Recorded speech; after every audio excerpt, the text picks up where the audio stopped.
નમસ્કાર દર્શક મિત્રો, હું છું બાબા સૈયદ. વિજાપુરની ખબરમાં આપનું સ્વાગત છે. વિજાપુરમાં રાષ્ટ્રીય ડેન્ગ્યુ દિવસની ઉજવણી, જનજાગૃતિ રેલી અને વર્કશોપ યોજાયા. ચકાસો, સાફ કરો, ઢાંકોનો સંદેશ ગુંજ્યો. સમાચાર વિગતવાર જાણીએ તો જિલ્લા મેલેરિયા શાખા મહેસાણાના માર્ગદર્શન હેઠળ રાષ્ટ્રીય ડેન્ગ્યુ દિવસ 16 મે 2026ની ઉજવણીના ભાગરૂપે વિજાપુર તાલુકા હેલ્થ કચેરી ખાતે જનજાગૃતિ રેલી તેમજ વર્કશોપનું આયોજન કરવામાં આવ્યું હતું. જન સમુદાયની ભાગીદારી થકી ડેન્ગ્યુ નિયંત્રણ કરીએ, પાત્રોને ચકાસીએ, સાફ કરીએ અને ઢાંકીને રાખીએની થીમ પર આયોજિત કાર્યક્રમ તાલુકા હેલ્થ ઓફિસર ડૉક્ટર ચેતન પ્રજાપતિના માર્ગદર્શન હેઠળ યોજાયો હતો.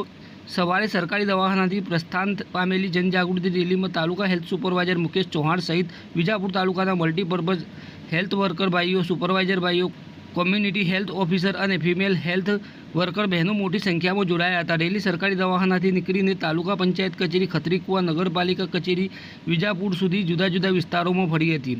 રેલી દરમિયાન આરોગ્ય કર્મીઓએ સૂત્રોચ્ચાર સાથે પ્લેકાર્ડ અને બેનર પ્રદર્શિત કરી લોકોને ડેન્ગ્યુના મચ્છરના ઉપદ્રવથી બચવા માટે પાણી ભરેલા પાત્રો નિયમિત ચકાસવા, સાફ કરવા અને ઢાંકીને રાખવાનો સંદેશ આપ્યો હતો. રેલી બાદ તાલુકા હેલ્થ કચેરી વિજાપુરના સભાખંડમાં વર્કશોપનું આયોજન કરવામાં આવ્યું હતું, જેમાં જન સમુદાયને મચ્છરનું જીવનચક્ર સમજાવી ડેન્ગ્યુ નિયંત્રણ માટે ઘર આંગણે લઈ શકાય તેવા પગલાઓ વિશે વિસ્તૃતવાર માર્ગદર્શન આપવામાં આવ્યું હતું. આ પ્રસંગે આરોગ્ય વિભાગ દ્વારા ડેન્ગ્યુ નિયંત્રણ માત્ર સરકારી કામગીરી નહીં પરંતુ જનભાગીદારીથી શક્ય બનશે તેવું આહવાન કરવામાં આવ્યું હતું. આવા સમાચાર અપડેટ લઈને ફરીથી મળતા રહીશું. ત્યાં સુધી આપણી વિજાપુરની ખબર ચેનલને લાઇક કરો, સબસ્ક્રાઇબ કરો, કોમેન્ટ કરો અને ખાસ કરીને સમાચાર વધુમાં વધુ શેર કરો.